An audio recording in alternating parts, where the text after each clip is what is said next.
A man should know many things about you, your dreams, your values, your heart, but not everything. Some truths, once spoken, can't be taken back. I'm Vernon. Today, I'll share 4 kinds of secrets a woman should never reveal to a man, not to manipulate or deceive, but to protect your heart, preserve your dignity, and nurture the kind of love that grows stronger with time, not weaker with oversharing. Think of it like this: a beautiful garden doesn't reveal all its flowers at once.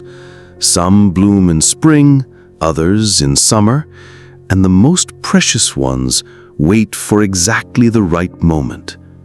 Your heart, your story, your deepest truths, they deserve the same careful timing. But first, give this video a like and subscribe for more wisdom about love after 60.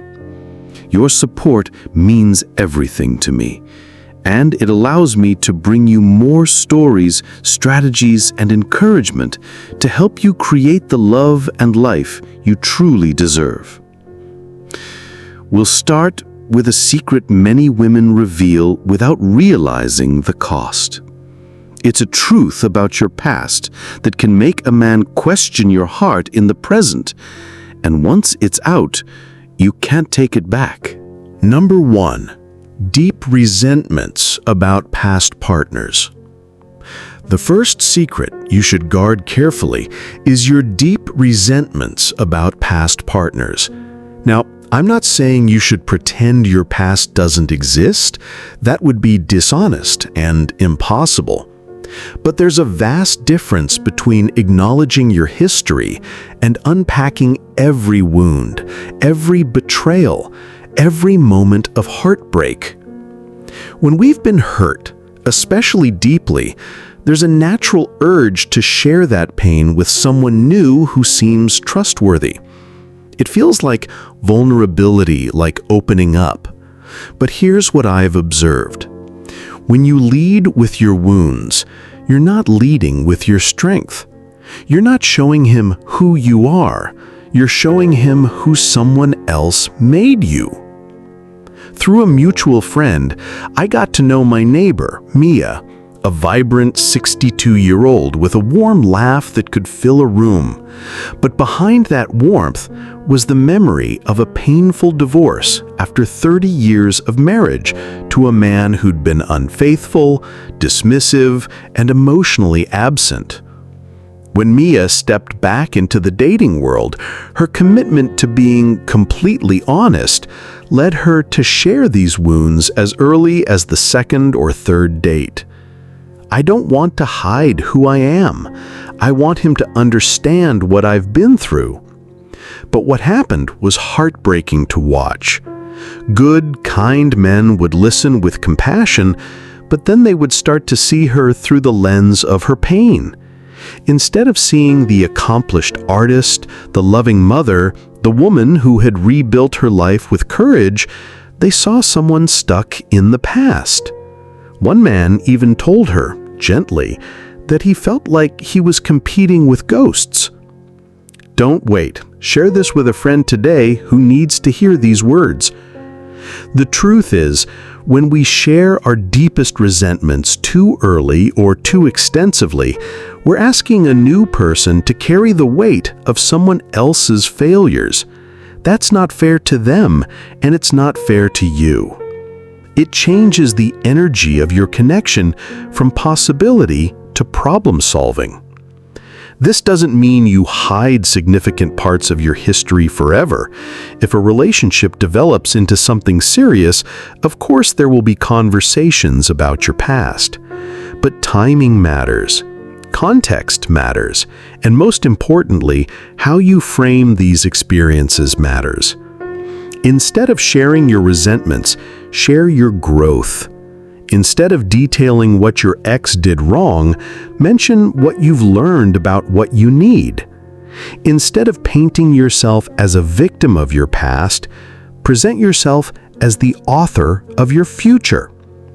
Your past relationships shaped you, but they don't define you. A man worth your time will be more interested in who you are today and who you're becoming tomorrow than in the catalog of ways you've been wronged. Remember, you're not looking for someone to heal your old wounds. You're looking for someone to create new joy with. And that kind of connection flourishes when you meet each other from a place of wholeness, not brokenness. And yet, there's another kind of oversharing that can be just as damaging, not about the people in your past, but about how you see yourself right now. Number 2, private insecurities about your body or worth. If your heart were a house, these insecurities would be the delicate rooms you open only for those who've truly earned the key. This isn't about pretending to be perfect or hiding real vulnerabilities. Authentic connection does require some. But there's a world of difference between occasionally sharing an insecurity and making it the constant soundtrack of your relationship. We live in a world that constantly tells women, especially women our age, that we're not enough.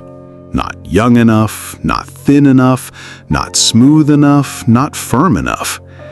And if we're not careful, we can internalize these messages so deeply that they become the lens through which we see ourselves, and worse, the lens through which we ask others to see us. Maya Angelou once said something that changed how I think about self-perception. She said, "If you don't like something, change it. If you can't change it, change your attitude." This wisdom applies beautifully here. Some things about our bodies, our age, our life circumstances, we can't change them, but we can absolutely change how we talk about them. When you constantly point out your flaws to a man, "Oh, my arms look terrible in this. I hate how I look in photos. I'm so old and wrinkled." You're not just sharing insecurities. You're teaching him how to see you. You're directing his attention to exactly the things you're worried about. You're essentially saying, "Here, look at what's wrong with me." Most men, especially mature men, aren't nearly as focused on these things as we think they are. They're looking at your smile, your energy, the way you light up when you talk about something you love. They're noticing your kindness, your intelligence, your sense of humor. But when you consistently draw attention to your perceived flaws, you redirect their focus. I'm not advocating for fake confidence or pretending insecurities don't exist. We all have moments of self-doubt. But there's wisdom in keeping some of these struggles private, at least until you've built a foundation of trust and connection that can hold space for deeper vulnerabilities. Instead of voicing every insecurity, try practicing what I call gracious self-acceptance. When you catch yourself about to criticize your appearance, pause. When you feel the urge to apologize for your age or your body, breathe instead. When you want to deflect a compliment with self-deprecation, try simply saying, "Thank you." Your insecurities are often louder in your head than they are in reality, and the more you voice them, the more real and powerful they become, not just for you, but for everyone around you. A confident woman isn't a woman without insecurities. She's a woman who doesn't let her insecurities drive the conversation. She's a woman who has learned to see herself through kinder eyes and invites others to do the same. Remember, the energy you bring to a relationship sets the tone for how that relationship unfolds.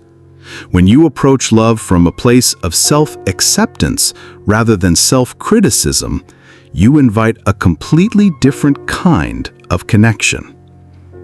But even with confidence intact, There's a sensitive area where the wrong words can create tension, especially when it involves the people he loves most. Number 3. Negative opinions about his family or closest friends. We are all broken. That's how the light gets in.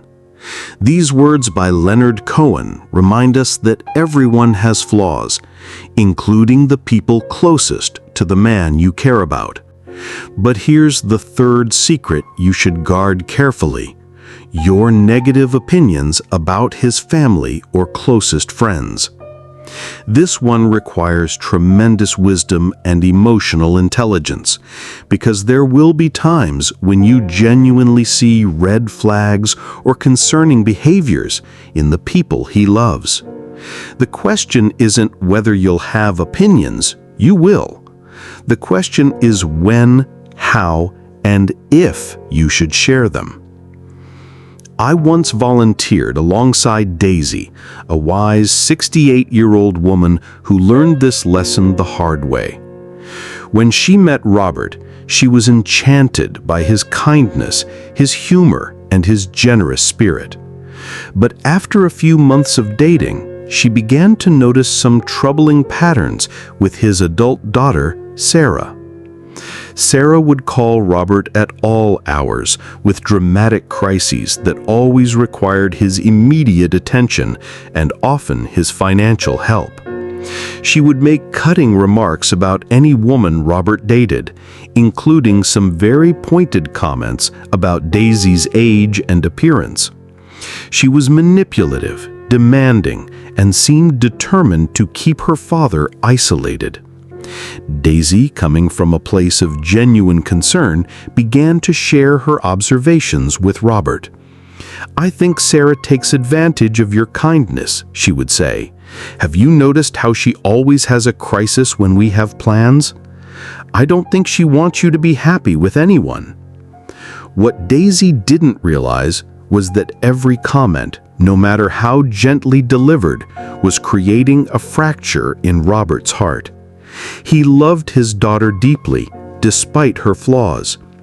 He was already aware of many of these issues, but felt torn between protecting his relationship with Daisy and loyalty to his child. Eventually, Robert withdrew, not because Daisy was wrong, she wasn't, but because he felt forced to choose between the woman he was falling in love with and his daughter. The relationship ended not because of Sarah's behavior, but because Robert felt that being with Daisy meant constantly defending or criticizing his family. Have you ever faced this delicate balance yourself? Share your story in the comments. Your insight might be exactly what someone else needs to hear today. Here's what Daisy learned and what I want to share with you. Timing and approach are everything. When you're in a new relationship, your role isn't to fix his family dynamics or point out what you perceive as flaws in his loved ones. Your role is to build trust and connection with him first. This doesn't mean you ignore serious red flags or accept truly harmful behavior, but it means choosing your battles wisely and building enough trust and intimacy that when you do need to address something, he can hear it as care rather than criticism. Sometimes the kindest thing you can do is simply observe and let him share his own frustrations when he's ready. Often he's more aware of the problems than you think, but he needs to process them in his own time and his own way. Your goal isn't to isolate him from problematic people or to fix his relationships. Your goal is to build something beautiful together that's strong enough to weather whatever challenges his other relationships might bring. Which leads to one final area where sharing too much too soon can cloud the love you're trying to build. Number 4. Every detail of your romantic past. Is it ever truly wise to tell a man every detail of your romantic past?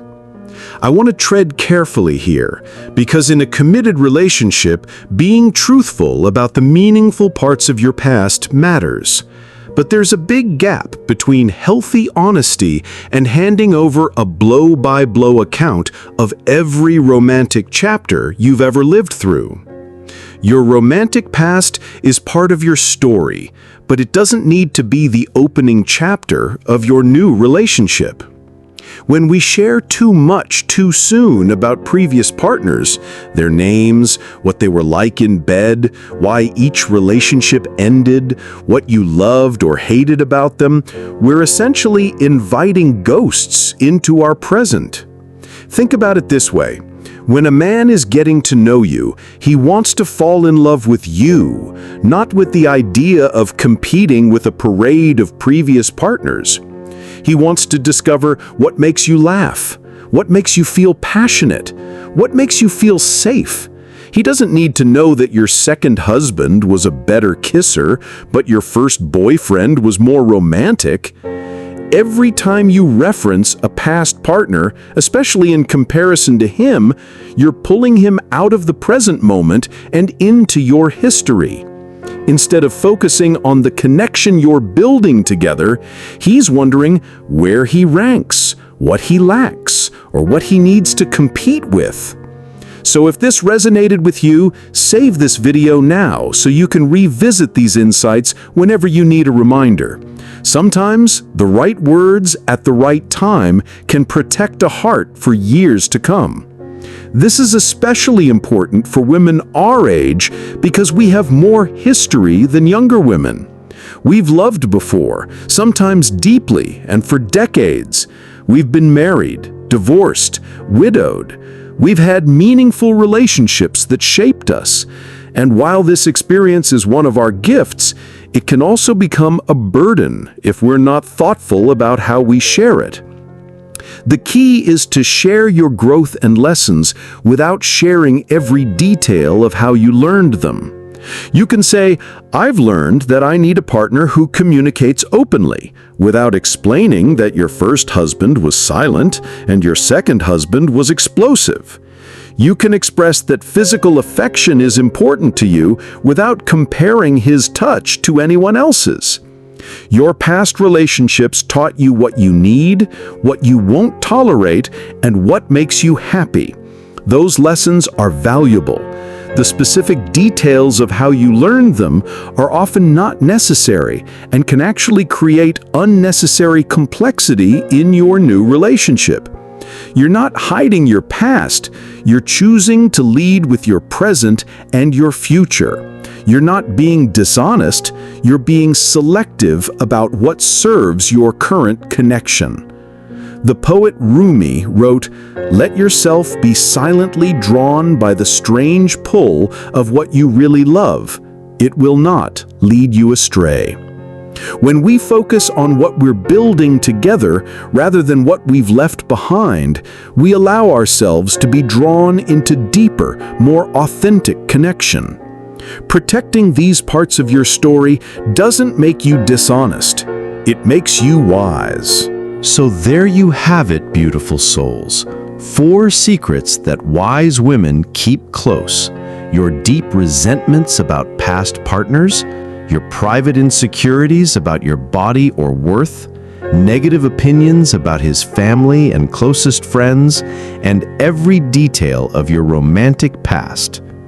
But let me leave you with this thought. Protecting these secrets isn't about creating barriers, it's about creating boundaries. It's about understanding that healthy love has both honesty and mystery, both openness and discretion. What you choose to share and when you choose to share it shapes how a relationship grows. Like a garden that reveals its beauty gradually, season by season, the most lasting connections unfold with patience, wisdom, and perfect timing. Your heart is precious, your story is sacred, and you have the power to share both in ways that honor your dignity and nurture deeper love. Let others meet the parts of you built on strength, wisdom, and joy before they meet the parts shaped by pain. Remember the timeless words of Maya Angelou: "When people show you who they are, believe them the first time." Do you have experiences or wisdom about love after 60 that you'd like to share? I'd love to hear your thoughts in the comments below. Give this video a like if it helped you, subscribe to my channel for more love relationship wisdom, and check out the related videos I've carefully selected for you in the description. You are worthy of beautiful, respectful love at any age. And I'm Vernon. Thanks for watching my video.